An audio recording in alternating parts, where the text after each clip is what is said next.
we've had some wonderful sessions through the day, and our last session for the day is day one is Do Auditors Need Auditing? Shortcomings in audits are attracting increased regulatory attention, especially with NFRA coming down heavily on the auditing profession for its inadequacies. Is this going to be yet another case of excessive prescriptions that might adversely impact audit quality eventually? Please welcome the panelists for the session. Mr. D. Sundaram, he is the Vice Chairman and Managing Director of TVS Capital Funds. Prior thereto, he was Vice Chairperson and CFO of Hindustan Unilever, where he served for 34 years. During his career with the Unilever Group, he has held a number of important positions in accounting, commercial, and treasury functions in different geographies. He has extensive experience in corporate finance, business performance, monitoring operations, governance, mergers and acquisitions, talent, people management, and strategy. At TVS Capital, he anchors the TVS Capital platform and its transformation to an institution. Please welcome Mr. D. Sundaram.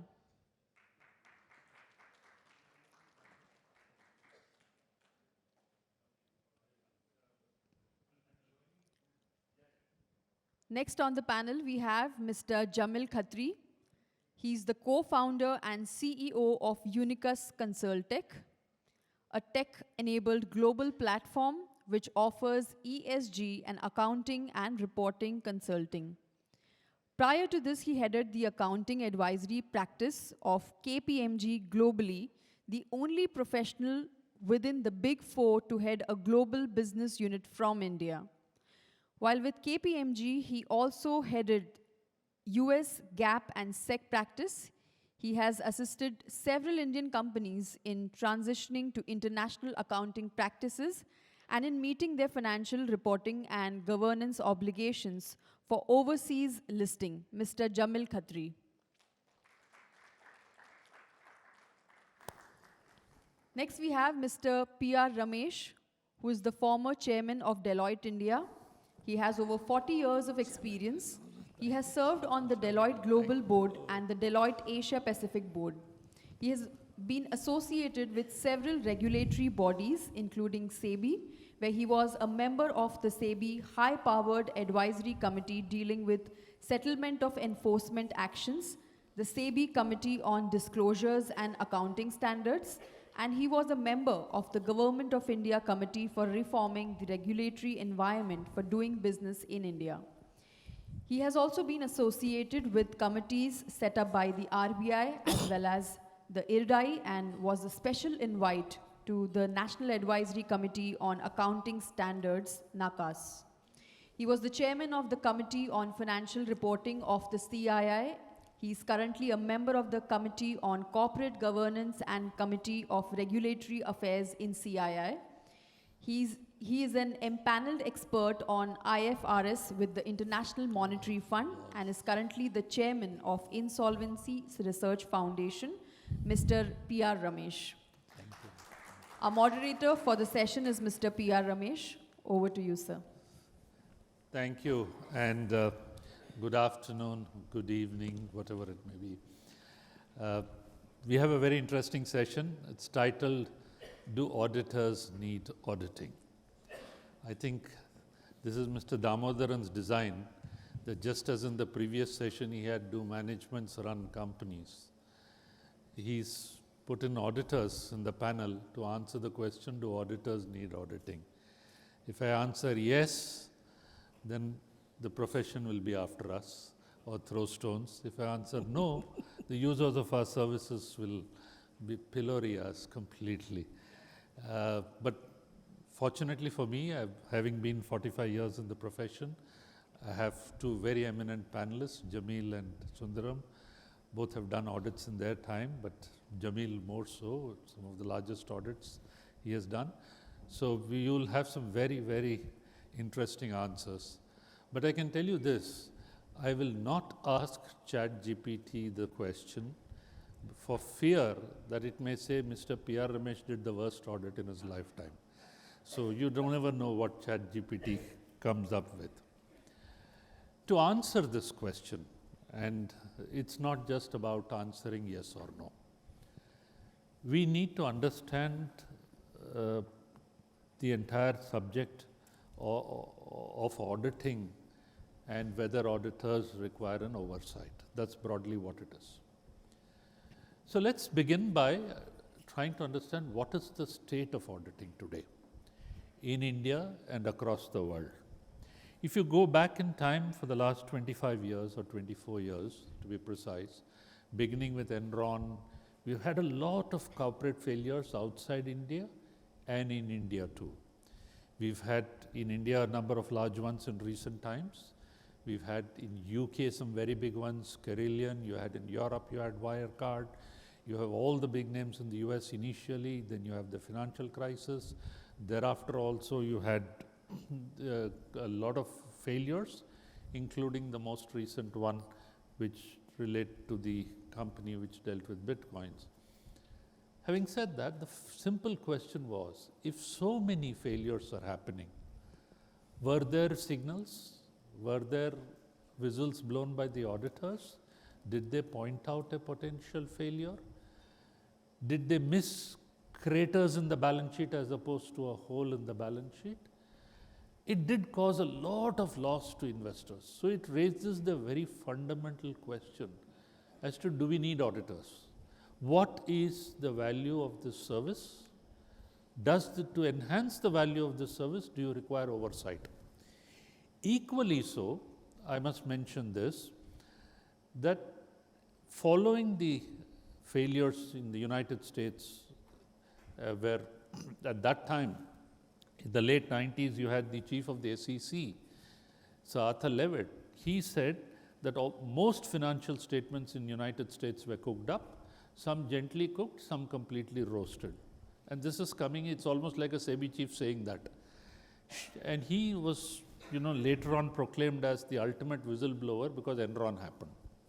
Quite apart from the reasons, whether it is because of financial reporting failure or a business failure for all of these collapses, the singular issue was, does the profession require to be regulated? And as a consequence was born the PCAOB, the Public Company Accounting Oversight Board in the US, to oversee the audit profession, and across the world there have been a number of such regulators. Today we have an International Forum of Independent Audit Regulators. Currently in India, an NFRA, which people call it as NFRA, is also a member of EFR. NFRA was created following the Punjab National Bank or the Nirav Modi issue. The train has left the station, the regulator is here to stay. Now the question is, we are seeing in the papers the battle between the professional body and the regulator as to who has what territory and what they need to do. Leave all of that aside. It is the quality of audit and the quality of the profession is a concern, not just in India, but across the world. In UK, this reached such a level after Carillion and other failures that they set up a Bryden committee. So Donald Bryden came up with a detailed report after having a lot of outreach with stakeholders, auditors, etc. And I'll give you some comments from Donald Bryden also. But more recently also, there is an Audit Reform Lab document which highlights the state in UK. It says that auditors are failing to perform their core function. In 3 out of 4 audits of the 250 companies which had failed, the audit reports in 3 out of 4, that means 75%, the audit reports failed to raise alarm that the collapsed company could go bankrupt. And auditors, as you know, are required to comment on going concern. That is not whether the company may go it is not whether a prediction that it will go bankrupt, but it is about a risk that the company may go bankrupt. And in 3 out of 4 cases, out of the entire study of 250 cases, the auditors never raised that alarm. It also said that there are serious issues in auditors not challenging enough. Out of the same 250 companies which are liquidated in UK, and imagine if it's in UK, it can happen anywhere in the world too, 38 declared dividends in the last set of accounts. 10 of these did so despite having a loss, and 2 did so despite having a loss and a negative net worth. Forget the laws of the land. So this is and yet the auditor said, it is a going concern, accounts have been prepared, did not blow the whistle. Now, at the same time, and one of the questions which will come up in our panel may be, are auditors paid less? Are they compensated enough? If you read the book, The Bean Counters, it talks about a Big Four partner. It says a Big Four partner is no different from James Bond. You have a flashy car, unlimited expense account, but it says there's only one difference. One has a license to kill, which is James Bond. This person has a license to bill. And that is exactly what is the distinction. That is the perception. Now, this study also said that on an average from 2020 to 2022, partners at Big Four firms in the UK, partners at the Big Four firms in UK, I'm not talking of India, were paid on an average, close to £1 million. And the second statistic was that from 2015 to 2022, despite all of these failures, regulatory fines for poor audits were on an average just 0.16% of revenue and 0.85% of the profits of the Big Four firms. So there is this concern. The audit concentration there is a completely different thing. Now, Sir Donald Brydon, after all the discussion, engagement, etc., he said, and I'll read out what he said. He said, audit is not broken, but it has lost its way. And all the actors in the audit process bear some measure of responsibility.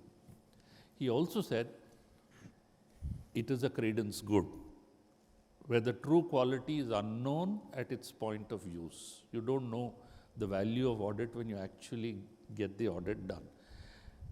In India, there is a regulator, and as was mentioned or alluded to in the previous session, the pendulum has swung to the other extreme. Today, auditors are terrified, regulators are extreme level.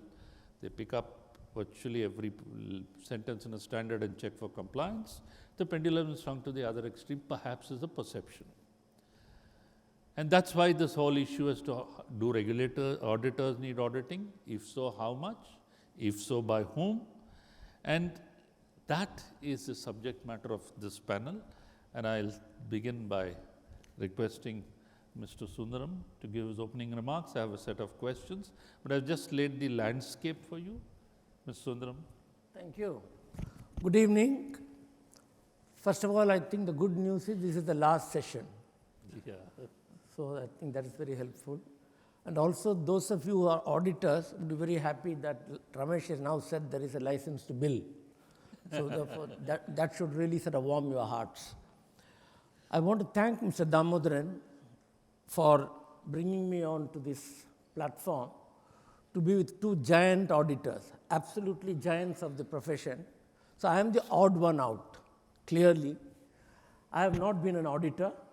I have only been CFO, and now perhaps I am a member of audit committees and chairman of audit committee. Therefore, I have a perspective which you can really say it's an outside-in perspective.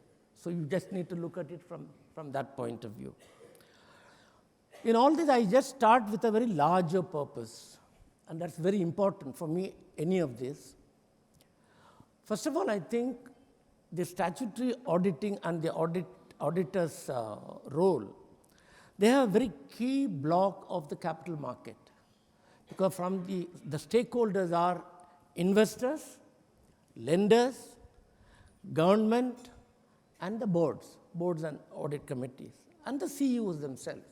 Therefore, there's a very tremendous role that the auditors play. That's a very larger purpose. And what do they have to do? There are two important things in my mind. Number one, financial statements have to be free of misstatements. So we have to do everything to ensure that the financial statements are free of misstatements. Number two, that the internal controls in the company are effective, that they are really working. So there's two important roles that the auditors have to play. So then I really come to the question. I have a difficulty with Mr. Damodaran's phraseology. Do auditors need auditing? The way that I look at it is, do auditors need regulatory oversight? So it's not auditors are required auditing. I'm really saying, do they require regulatory oversight? I think it's an important question to raise. Now, I have 4 reasons why I think it's required. I really believe it's needed, and why am I saying so? Number one, the greatest regulation we can always say is a self-regulation, right? But self-regulation is a fallacy. Self-regulation has not really worked. Even in simple walks of life, self-regulation has not worked. Whether you stand in a queue of a supermarket, or whether you drive on the roads, or whether you tell them not to do certain things in Diwali, nobody follows. So self-regulation has not really worked. It does not really work for many reasons. Also, I believe in the profession, even the peer review which has been instituted has its own limitations. It is not all that it has really worked extremely well, but be that as it may. The second one I really believe is independent regulation, independent regulatory oversight removes any conflicts of interest. It does not really, because there's such an any time when you want to assure quality, it needs to be independent.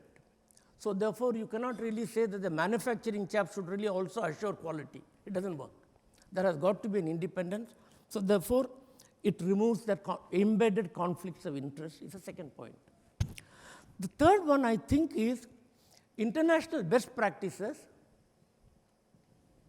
whether it is PCAOB, or FRC, which has been introduced at various points of time, not long ago, triggered by certain events.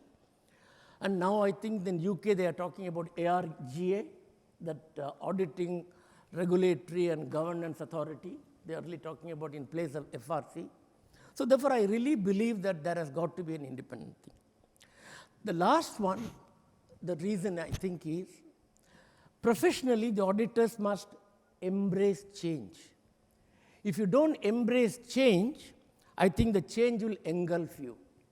So you've got to absolutely understand that how we will be running 50 years ago cannot be the same way that we really continue to really run. So we need to do. So somebody made a very, very interesting statement.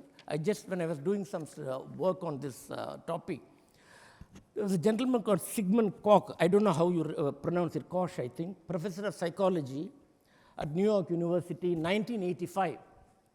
He made some very interesting remark. He said, mark of maturity of a profession is its ability to do soul searching. And I think it's very important at the time. Now, I have 2 more points to make. And before we sort of get into our, and before we hear Jamil. First, I think is for the profession. Some doyens of the professions are here, including the 2 of you. I really believe that this is too fragmented. The profession is very fragmented. There is, of course, a role for small firm, medium firm, large firms. But if we want to achieve an India brand of an audit firm, there has to be some consolidation. There has got to be some scale and size has to be built. Now, we need to find out what the limiting factors are. How would you build that powerful India brand of an audit firm? Long ago, when I was growing up as a young accountant, There used to be A.O. Ferguson's. There used to be Willie Moria. They've not become bigger. They've actually, in fact, went and joined other firms, right, the big four. So if you have to build one. Finally, I think the audit firms have to realize that they have to compete on competencies. Not to really compete to say, that, oh, I'm really small, please bail me out. There has got to be, you have to compete on competencies. So we need how to consolidate if you want to consolidate. If you don't want to consolidate, you really decide how you want to really run this whole thing. From a regulatory point of view, I just want to submit that the charter of NFRA says, right, continuously improve quality of financial reporting. Then it says, include all size and categories of audit firms. Fantastic objectives, both are.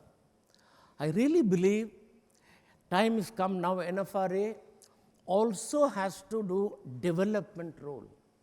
This is the time that NFRA has to also see that how they can really also embed certain developmental role. How do you really ensure, improve the quality of smaller firms, medium firms? So therefore, how do you really give them some space, support, and bring them up? Because a development role is as important as a merely sort of the so-called regulatory role.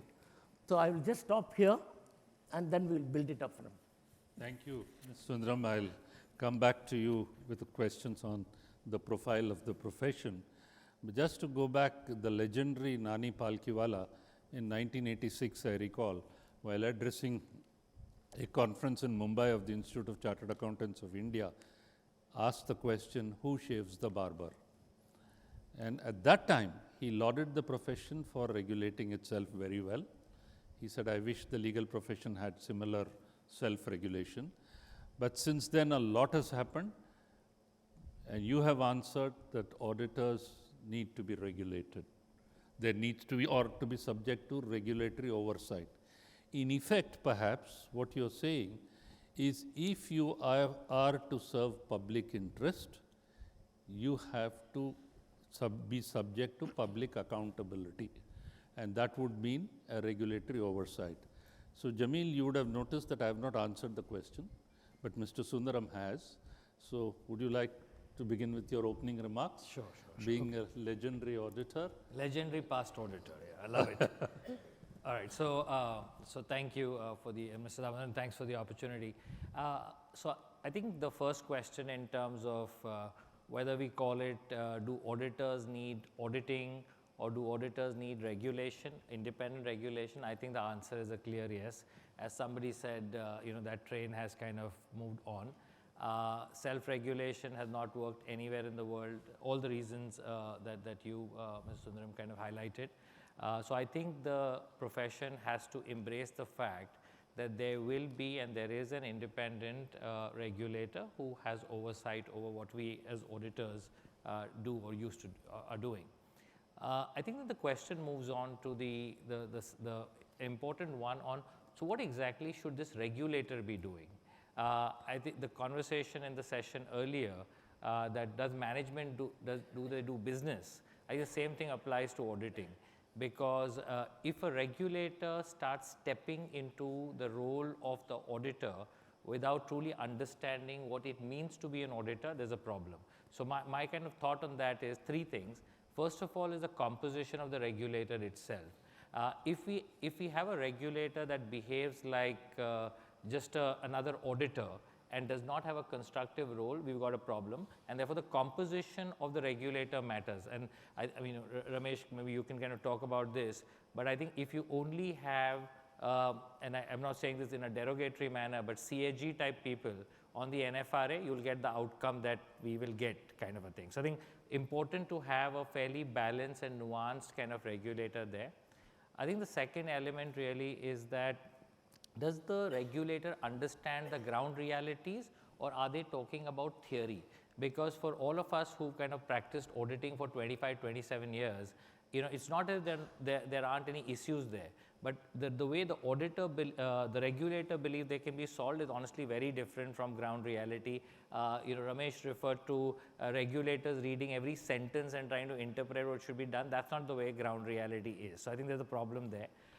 The third element really is, what is the objective of the regulator? Again, Mr. Sundaram touched upon this. If the objective of the regulator is to improve the quality of auditing, that has to come in a very constructive manner rather than just looking at penalizing auditors and making it a very fearful thing to be an auditor itself, right? Now, fear is very good as a deterrent till a point in time, but after a point in time, it just breaks up because nobody wants to be an auditor as well. So I think the question in my mind, or the way I look at it, is of course you need a regulator, but there is I think a problem set which has to be solved for in terms of what the regulator, audit regulator should be doing. At least, I've been fortunate, I've seen the PCAOB since it was formed 20 years ago, post Enron till today, and we do see a change there, and hopefully over time and with the right intervention, we will see a change in India as well. So that's kind of one element. I also want to highlight that for the auditor to be successful as an auditor, and therefore be a good auditee, is not just the responsibility of the auditor. There are many stakeholders at play. For example, if management does not do their job right, and we see this in practice where many companies are not really prepared with proper systems and controls at their end, or timelines are crunched for the auditor to do their job. If management does not embed that quality, both in the two areas, again, Mr. Sundaram, that you mentioned, which is getting the right set of financial statements and the right control, because first it's the responsibility of the management to get that right, and only then does the chance of an auditor to be successful comes in. So I think if management doesn't get that right, we got a problem. Second is the board and the audit committee. We had that discussion again in the morning. While of course nobody expects the board to run the process of financial statements and controls, how constructive is the board in challenging management in that area directly has an impact on whether the auditor is successful in terms of their responsibility. The regulator themselves, so for example, for those people out here who are familiar with the US system, companies are afraid in terms of misreporting financial statement because the Securities and Exchange Commission has a direct oversight over regulating the way they approach financial statement preparation and control. I think today there is a mistaken belief that the responsibility lies entirely with the auditor, right? So I think that's again important for how the regulators look at the role of the preparer in this.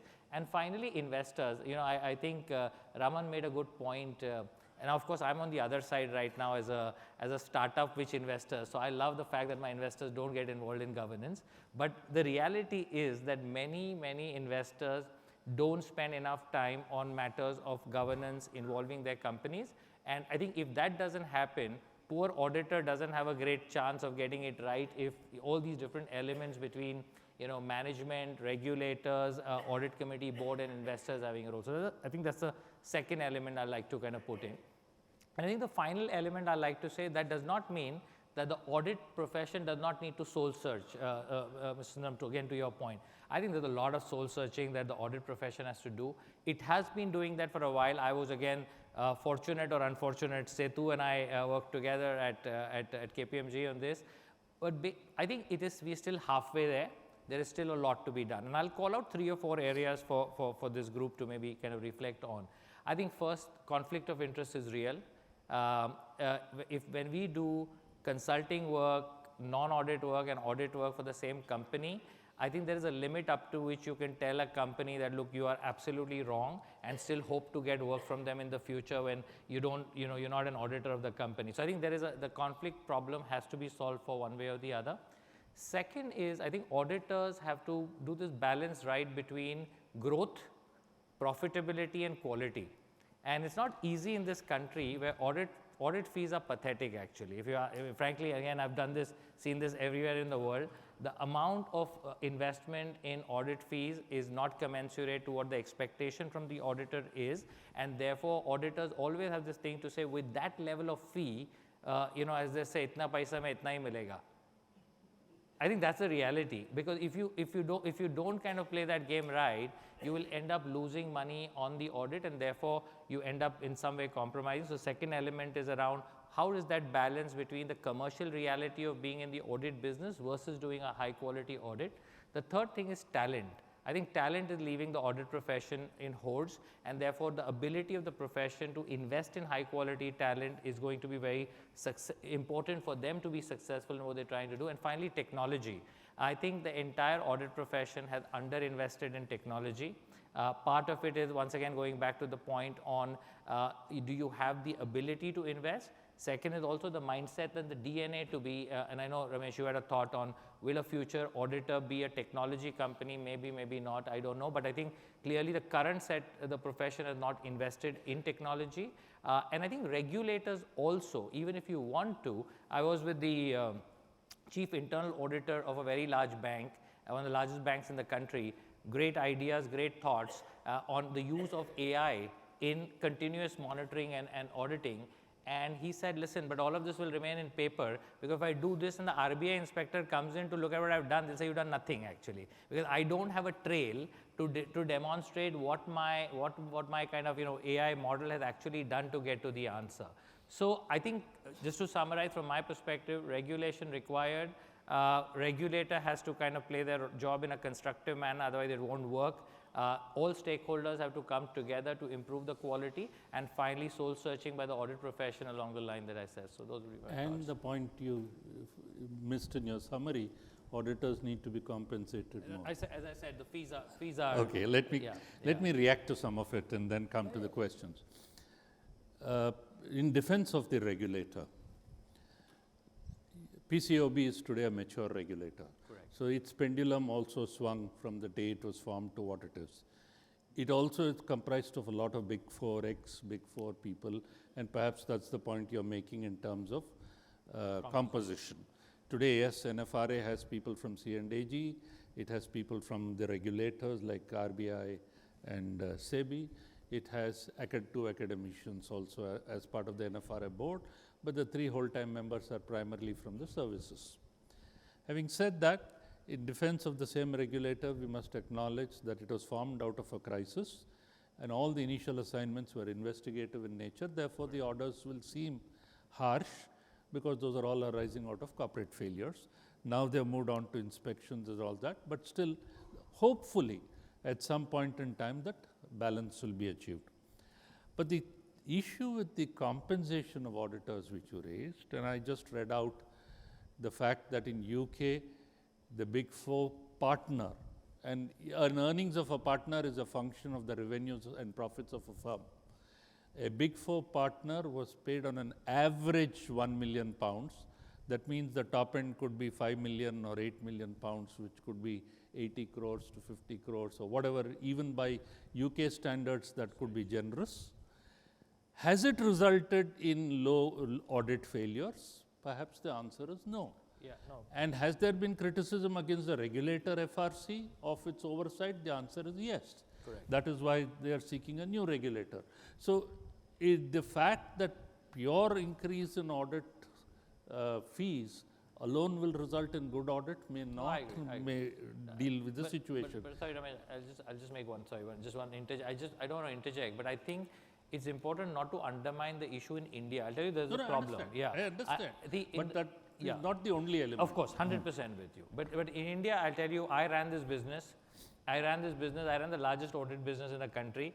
And beyond a point, I just couldn't figure out how to make money out of this whole thing. Seriously, I'm telling you, we can, because the fees are just not commensurate with the effort and the risk required. So we do. But I take your point. That's not the only answer. I think the issue is, finally, who approves the audit fee? The point which you really make is correct. Because you have to pay for good talent. Correct. So the firm has to receive a fair bit of compensation for making, to attract and retain talent.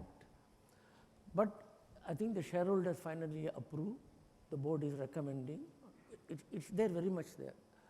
The question I think is, if you feel that is the audit fee very low, what will happen is there will be other competing, perhaps not so qualified, who are maybe willing to come and really do the job. The question I think is, who is qualified to do an audit of certain level and size and complexities of the companies? Correct. So you're right. Then we really get into a completely, then it becomes a business competition issue. Yeah. And then it's a downward path. Yeah, but it's a real issue, Mr. You're Sundaram. right. I think it leads me to the next question, and before that, I take your point on the profile of the profession. Fundamentally, if you want quality audit, and even without an oversight by a regulator, the profile of the profession should be commensurate with the constituency it serves. Now, Nilesh will have the accurate figures, but if I just give you these data, there are about 350,000 members of the institute, of which maybe 150,000 are in practice, of which, as I heard the president of the institute saying the other day, 90,000 of that 150,000 are sole proprietors. And the number of firms with a large number of partners are not adequate enough, in my view too, which is therefore not commensurate with the constituency it is serving. So we need definitely to correct the profile of the profession. But at the same time, and this is the question which I have for you, Mr. Sundaram, and even Jamil, you can respond, is given the fact that we are talking of 150,000 people in practice, out of a population in this country of 1.4 billion, do you believe that this 150,000 should have a privileged status in terms of guaranteed work, in terms of equal division of work, or should they face the market forces and then fight for success or compete for success as opposed to having a quota system or empanelment as the case may be? So that's the, so Yeah, how do you? I think the answer is embedded in the question, right? The way that you really asked. But let me give you perspective. In any activity, there will be different scales and sizes, bound to happen. You said from 90,000 are sole proprietors. Each one of them will have a role to play. I mean, absolutely a role to play. The question, I think, is what is it they can undertake to do? The whole concept of empanelment, and therefore arising from empanelment, and I have to really get these certain jobs, that is not something which I am able to relate with at all. You have to really sort of, if you have to face the market as a small firm, then you need to really do quality work which is consistent for the small firm. If you are a medium firm, you must do quality work for the medium firm. Then therefore I go back to the question on regulator, right? It's important in my mind. First, I think is the regulator should consider having people with that business perspectives as well. At least they need to have an advisory board. I went to the website, there is no advisory board. I asked somebody. They said, no, there is no advisory board. I would have liked Jamil's, Ramesh's, Naushir Mirza's, or some CEOs also to be part of that, because it brings a business perspective into the whole thing. Otherwise, it really becomes a sort of complete rule engine. There is certain judgment in audit also. So if there are inspectors who really go and looking for a specific matching, it may not happen. So therefore, you need to have some judgment also, because auditors do have judgment. The way that the regulator can really help small and medium firms is to say that, look, next 4 or 5 years, I am now focused on the small and medium firms. I want to develop. I want to ensure that remaining small doesn't mean quality doesn't have to be there.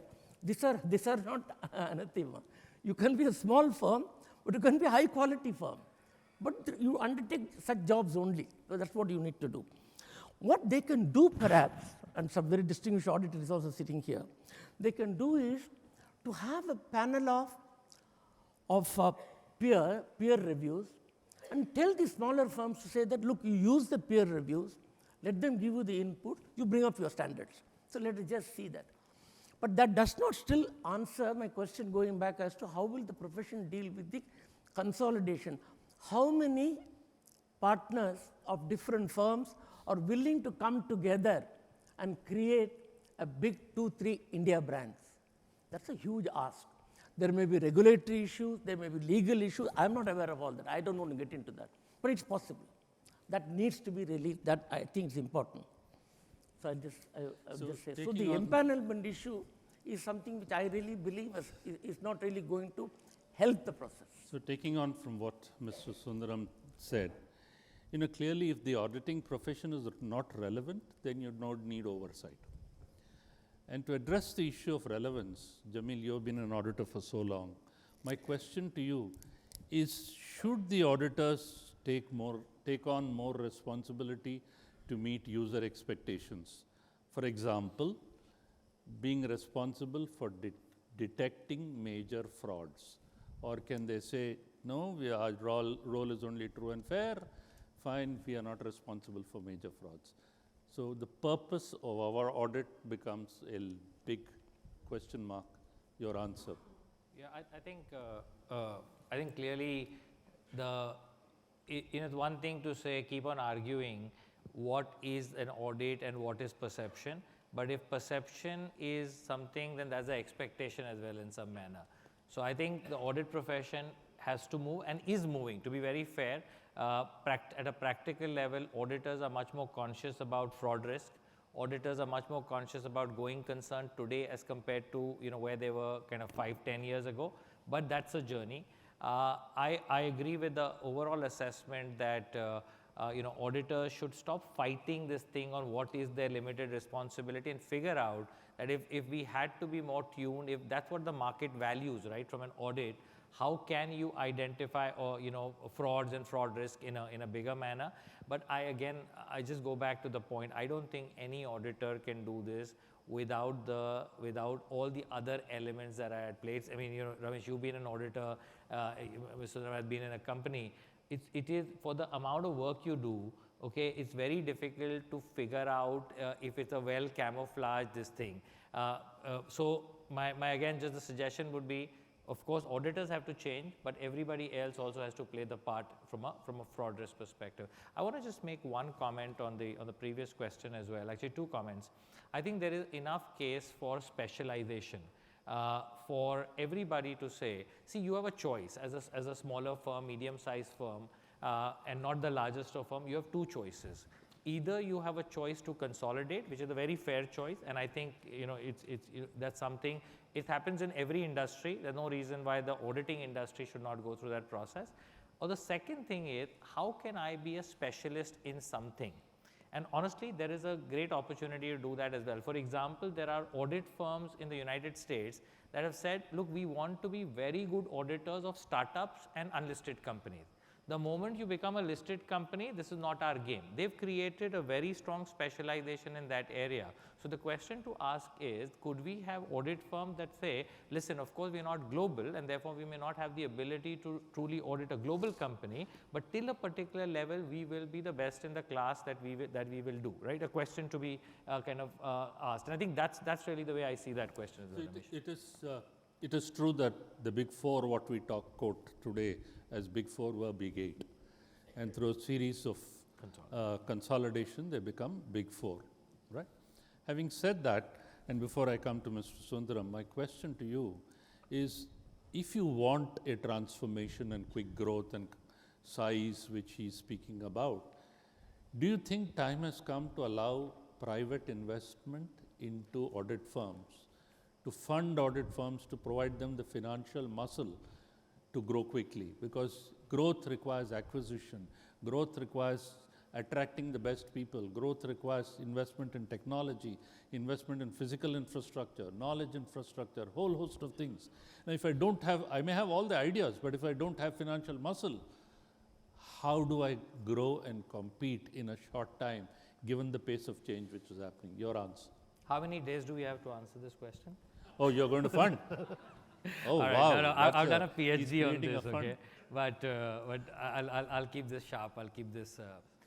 So the way I see this is, see, capital can come either through consolidation, because many people together can, of course, invest more in a business. We've seen that, again, no different from any other industry. I think private capital, the way private capital will work here, in my mind, it's already happening in the US, is, first of all, it can't exist in the auditing business itself. There is an inherent conflict in terms of audit being run as a for-profit kind of a business. That doesn't work. but there are alternative vehicles through which it's happening. For example, there is a company called CBiz in the United States. What CBiz has done is actually segregated their consulting and their audit business. They've actually got private capital in the consulting business, which is permitted, but they've created a mechanism through that to fund the audit business as well, to get quality and in some way make that kind of happen. So I think there are alternative ways of making this happen. I think India is a bit far away from that at this point in time, and perhaps for us the answer lies in consolidating kind of faster. I do also want to highlight one other thing. It is a nightmare in this country as a services business to get working capital finance actually. So that's the other element, because if you're running a services business as an auditor, the big firms, you know, have their balance sheet, but if you are a small medium-sized company, imagine trying to create financing for that, unlike an industrial unit that can do. So I think, again, to the point Raman and others made this morning, if we can combine consolidation with a mode of financing in some manner for that consolidation, perhaps that's one way of looking at it, Ramesh. Yeah, absolutely true, but working capital financing also comes at a cost. Correct.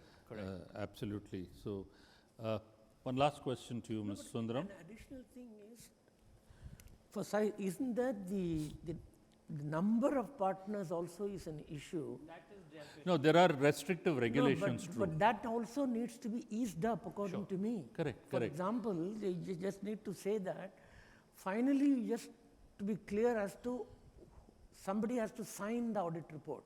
Right. So that has got to be an individual. A corporate cannot sign that. Right. So if it is so, there has got to be some way in which a larger firm can afford to have a larger number of partners. So some of those things, LLPs are allowed now? Yes. Yeah, so some structuring also has got to help. Yeah. But I think if capital is really required. No, true. I'm not sure I agree with Jamil on conflict. If the medical profession which treats patients, there is no conflict on it being funded, you're looking at finally saving lives and quality of service. So long as quality of service is there, perhaps the conflict issue becomes less relevant. Let me go to you to the last question before I throw it to the audience. Yeah. We need to give them time. Do you believe that there should be rating of audit firms? Very interesting question. Not very easy to say yes or no. But my own thought process is, there has to be an agency which could be part of NFRA. I don't know. It may be because NFRA is a regulator, therefore you can really say that that may not be a right forum, where a quality assurance of different stratified firms have got to be done. For example, you could really have an S, M, and L and VL, very large, medium firms, depending upon their number of partners, revenues, and so on and so forth. And the process of the full, how their internal processes are working, how are they really able to interact, the various issues, and then rate them, and then see that how they're really improving. So finally the client, who's the investor, company, and so on, they need to really decide, look, what is the kind of firm which is appropriate for me, for my size and for my complexity. Because somehow I feel otherwise very smaller companies, in their eagerness to get business, get into, through some process, get into one larger complex businesses to be audited. And really, finally, we are not getting the real outcome that is required. So that's what it is. The other point which you really made, I need to respond to that as well. The whole concept of internal control that you really talked about. I think one of the biggest issues is in internal control failures. In fact, I was talking to someone who was saying, is a management override. Right. Now, the whole question is management override at a topmost level. So it's the responsibility of the management to ensure that the financial statements are prepared with integrity, and the internal controls are running very well. But if there is a highest level, if there is a danger of management override, the auditors have to have some way of seeing through it from the layers of subsidiaries.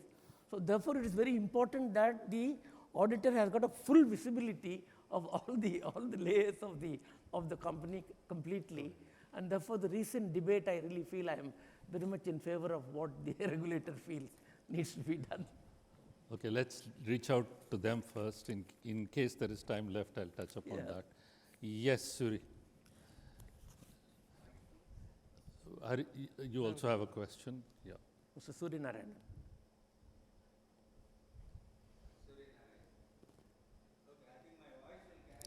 Otherwise, I'll repeat the question. Go ahead. So whenever Mr. Ramesh is on the panel, I can never resist asking a question. But this question is any of the panel members to respond. See, if you take the legal profession, you have the BCI, Bar Council of India, then Medical Council of India for the medical profession. So for the auditing profession, you have a statutory body, ICAI.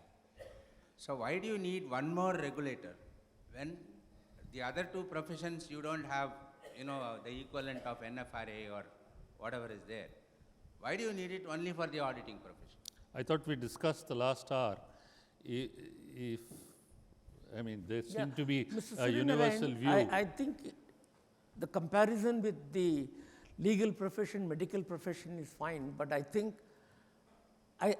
my perspective, I said there are 4 things, and we talked about it. Therefore, I believe that there is an embedded conflict if the institute themselves who are really in practice, who are themselves really doing this, and they will regulate themselves, they will discipline themselves. There is an embedded conflict. Therefore, there has got to be an independent regulator who really looks at it. I don't know whether the Bar Council members, I don't know how that process No, works. quite apart from that, Suri, the world has moved ahead today. Every part of the world, there is an independent regulator.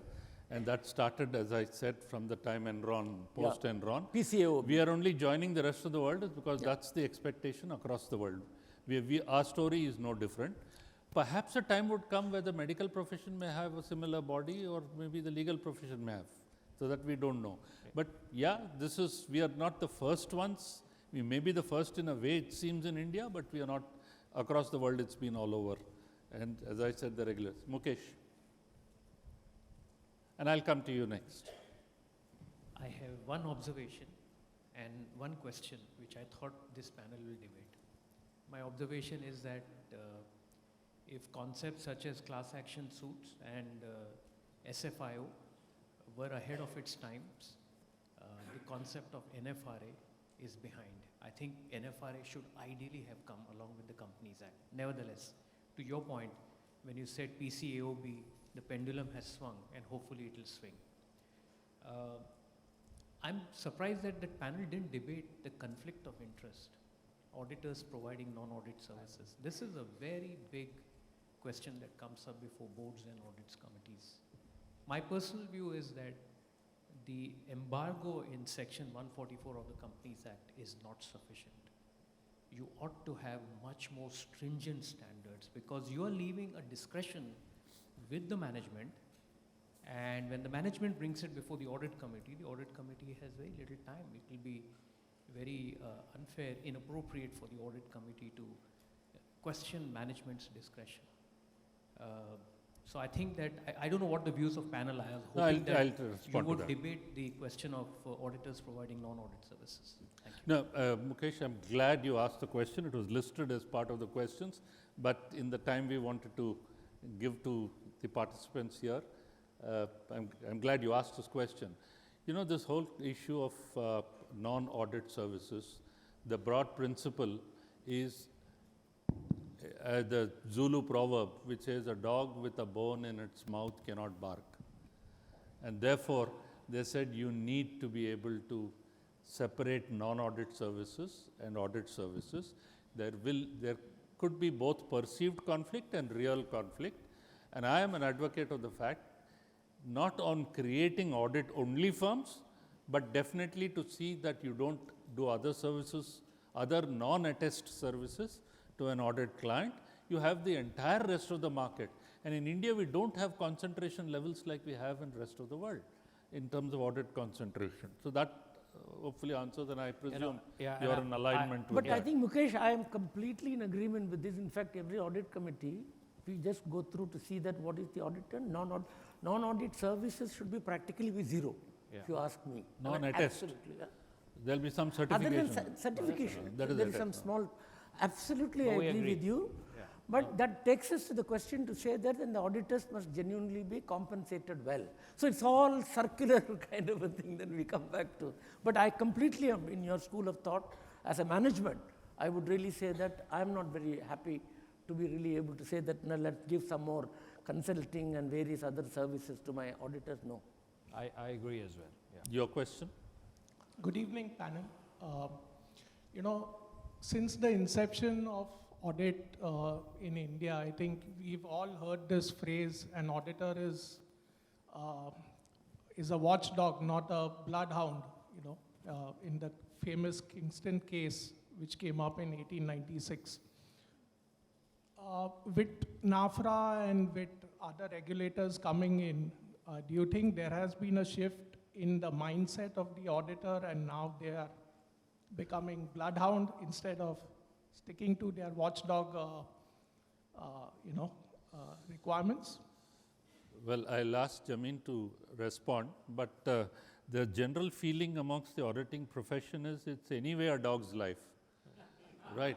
So let's not debate whether it's a watchdog or which dog and what it is. I think Now, Jamil. yeah, no, I think we alluded to this in the conversation when Ramesh also asked. I think auditors have realized that they need to see all of this English law and all, frankly, all history as far as I'm concerned. I think the way I see it is the market is expecting auditors to not just fill forms, but be on the lookout of something that has gone wrong, including the management override. So how you design it, how you are kind of conscious of fraud risk, etc. I think that's the reality. I think the only problem I like to highlight for those of you who are interested is poor auditor is today doing just so much form filling to make sure that when the regulator comes, they are effectively making sure that you've ticked all of the boxes, etc. I think people are spending more time on that rather than sitting back and asking this question of what is actually going wrong in a company. So that's the second element. Short answer is yes, auditors should get more kind of vested in that topic, but everything else we spoke about will enable them to do it. So again, let me supplement. A man has 5 senses, right? There is a 6th sense, of course. Leave aside the sense of touch. Okay. The sense auditing came from the word about hearing, and that's how the accounts used to be read out in the Roman days, etc. There is history to it. So it has to go beyond just hearing to not being blind, to be able to see, but more importantly to smell. So that's how that bloodhound thing. Today, forensic skills have to get embedded into auditing, because there is a public expectation that you are expected to find big frauds. And technology today enables you to do so.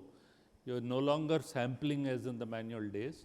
Today you have tools which will run through the entire population and throw up red flags for you to examine even more detail.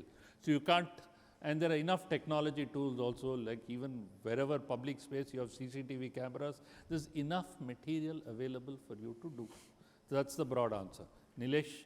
Yeah, just a couple of yes, comments. sir. One is to Mr. Sundaram on the self-regulatory part. I think over a period of last 70 years, the ICI under the Act, there has been enough checks and balances. Out of the 40 council members, 8 are government nominees. In the disciplinary matters, out of 5, 2 are government nominees. Without their consent, generally, no order gets passed. And so there is enough. It was not a self-regulatory in that sense. So just a clarification. Enough government oversight or government, I would say, nominees on various things. On frauds, Ramesh, I want to comment. See, today we are at the level of skepticism for audit. Fraud means investigation fair. If I think that the industry wants, we can come up to that level. The issue is, today, despite all the specialized agencies, CBI, SFIO, ED, where we know there are frauds, Satyam, ILFS, DHFL, the amount of years they have taken to confirm it's a fraud. We know it's a fraud, but just to the evidence gathering, etc. Does Indian industry have that much time to give to the auditors to confirm that? So they have to raise capital, they have to raise debt, banks. So I think when we are raising the bar, let's give the reasonable time also, despite all technology tools. And as Jamil also said, it's not, in case the management hand in glove with IT decide to do a fraud, it will definitely be found out. But the time in which it will be found out, is a question. So I think whether Indian industry has a time, I think that was one comment which I had. Third, I think where I am seeing in the profession is the quality is not being valued. When we talked about fees, so is there somewhere we can look at a quality assessment in some manner? How do we benchmark quality? It's very difficult, whether it's just the monetary fees, which is, sort of becoming a yardstick, X is, willing to do a service at X level, somebody is X minus Y. So that's, on audit fees, I think very good point raised, and whether we can have some regulatory support to, sort of look at whether the audit fees can be brought to a certain level. And the mood question, I think at the larger discussion we should be seeing, whether it's PCOB, FRC, whatever new. In the international level also, so despite change of standards, despite all these independent bodies, have they avoided fraud? I think what is happening is reaction. This fraud has happened, come out with this law, come out with this agency. I think that's, as an Indian mindset, see, we were originally the gurus in the world.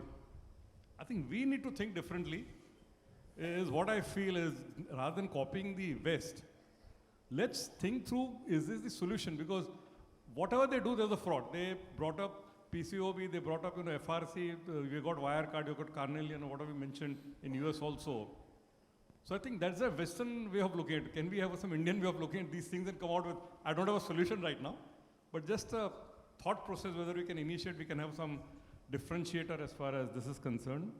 And more importantly, sir, when you mentioned on the regulatory oversight, Mr. Sundaram, I think fully appreciate your point of view. I think there has to be a mid-path. The way NFRA, as Ramesh also mentioned, the pendulum has gone on the other side. And there's a fear of people entering the profession on the audit side. People are doing the other matters.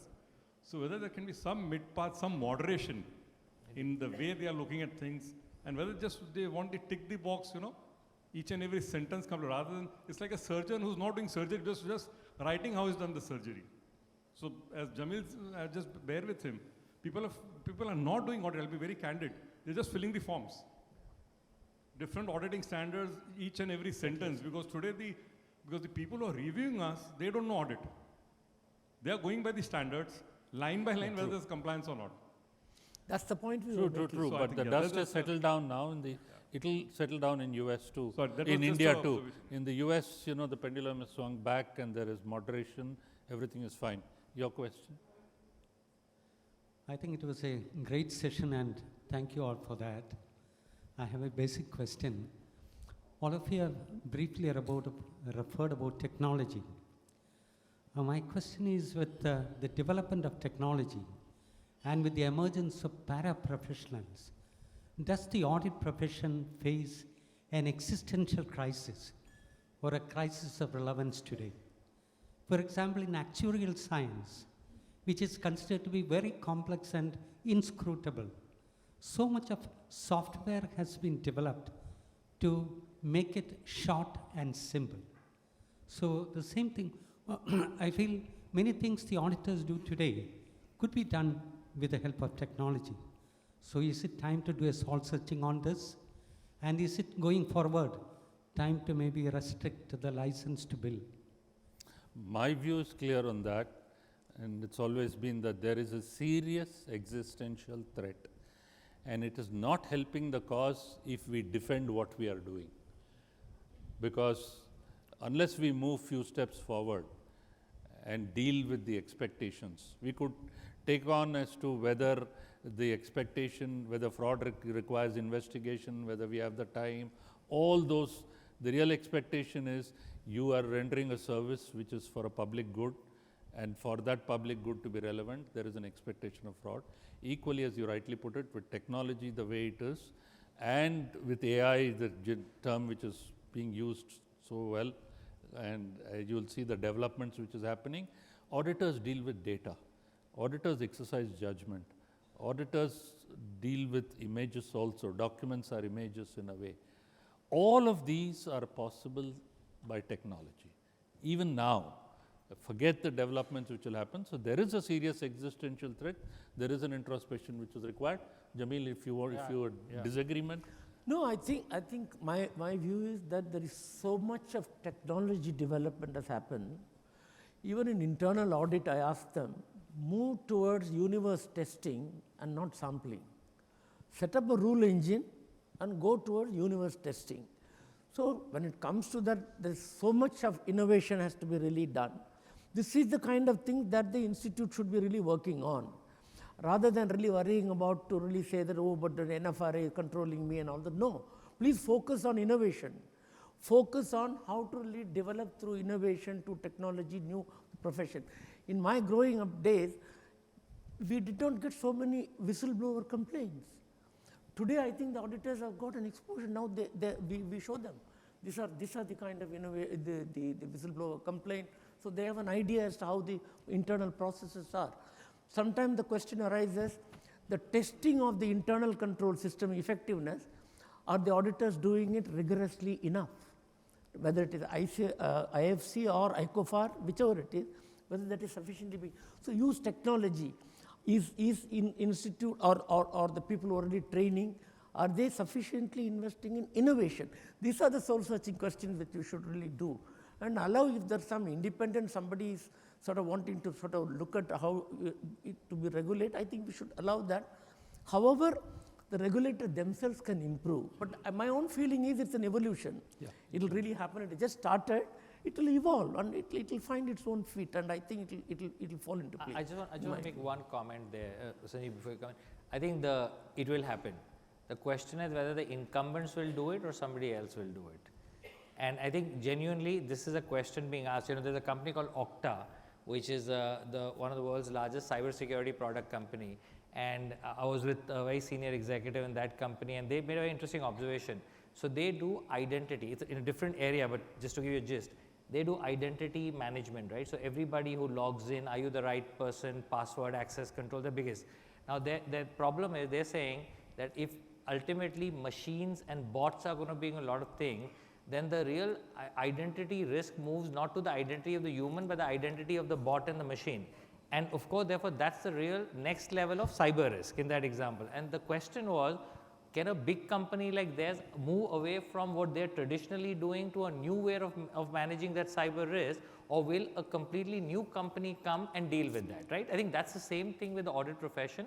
It will happen. Whether the incumbents do it or somebody else does it is the question to be debated. Thank you. We have run out of time. Yes, Mr. If I can, because I wanted to provoke Jamil. You can treat it as a provocation or a question, depending on how you're inclined. But you were talking about compensation being inadequate. Yeah. But the compensation is something which is agreed by you. Correct. I'm talking of what you were before you give up the profession, or by Ramesh. Correct. And it is a failure, and that's why I'm being provocative, of you to differentiate yourself. Yeah. Because your customers can afford to pay you more. Yeah. In the P&L, it's a very rounding up, it's breakfast money. Correct. But no one is going to pay you more if you're not differentiated. And why are you not differentiated? Because I do not know if it's a Latin word or a Greek word, that omerta. That you don't want to, or the system does not allow you to talk of the rotten eggs in your profession. So there are rotten eggs who are doing your job, and sometimes they're getting better fees or equal fees. And therefore you're not, it's a vicious circle. And this is not true only of the audit profession. You know, it is generally true that all of us, I am from the managerial class, but I will never let down a fellow manager. Never, never. A doctor will never, medical counsel will never let down fellow doctors. But unless you crack, and in fact this whistleblower is a technique which I don't like, but is a technique to break through this, omerta. So I'm just saying that the answer lies in your hands, and you will never get the right compensation unless you break those few rotten eggs. Yeah, and I'll tell you, it's a fair challenge, and again, it's a very nuanced. Tell you what we had, and I can only talk about my experience. I'd got to a stage. So differentiation is difficult, takes a lot of time. Also, for differentiation to work, the recipient. Remember, your recipient is again the audit committee. What we got to is, irrespective of how hard we tried, and maybe the fault was ours, we didn't try hard enough. We could never break and say, oh, you're a big four, somebody else is a big four. And I can tell you practically we were never. So what we did is we actually said, we don't want to grow okay, at a particular level. So if somebody does not want to pay us that fee, no problem at all. We will shift our focus somewhere else. And we in fact shared, at least in the last year when I used to head the audit business, okay, we shared a lot more than what we acquired, simply because we realized that we were not able, we were dealing with a commodity and we were not able to make money off that commodity. So, but I don't disagree think, with you, yeah, don't we disagree. can- Thank you. Thank you, panelists, for a wonderful so panel. much. I Thank think the last word or maybe sentence, whichever way you interpret it, Mr. No, Damodaran, no sentence for is me, yours. please, I'm out. I said Mr. no sentence Damodaran, for me. The last word or sentence before No sentence. closing with that. Sentence is very dangerous. Yeah, word that's to why say. I offered it to him. No, I wanted to make a comment in between, but there were better comments made, so I gave away the mic. This is a follow-up on what Suri said, that if the Medical Council and the Bar Council do not have an authority above them, why does the auditing profession have, if I understood your question right? The simple answer is that the Medical Council, the Bar Council, the Dental Council, and whichever council actually needs powerful authorities above them, because these are the worst kind of trade union bodies which do not promote any discipline. And in the interest of the auditing profession, I suggest you don't follow that example. I'm not holding a brief for NFRA, its excesses. Any new regulatory organization will both bark and bite in order to prove its relevance. That is common, its nature. You need to take note of it.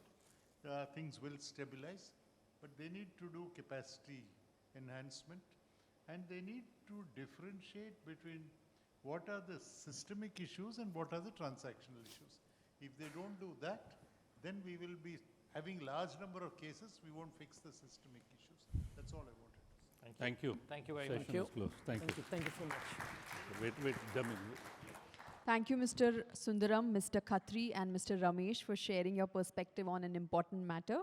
And may I now request Mr. Sanjeev Aga to please present a memento to each panelist.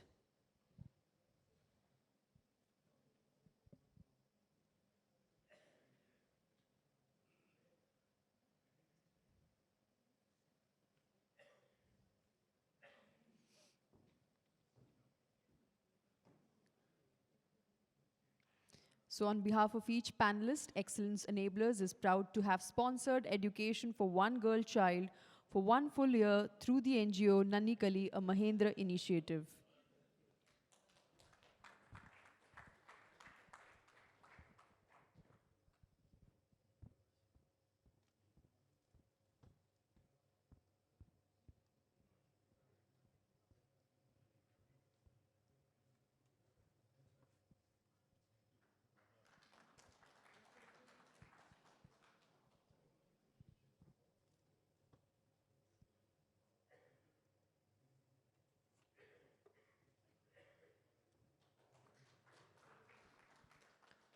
Once again, thanks to all the panelists for the wonderful session, and thank you, Mr. Sanjeev, for doing the honors.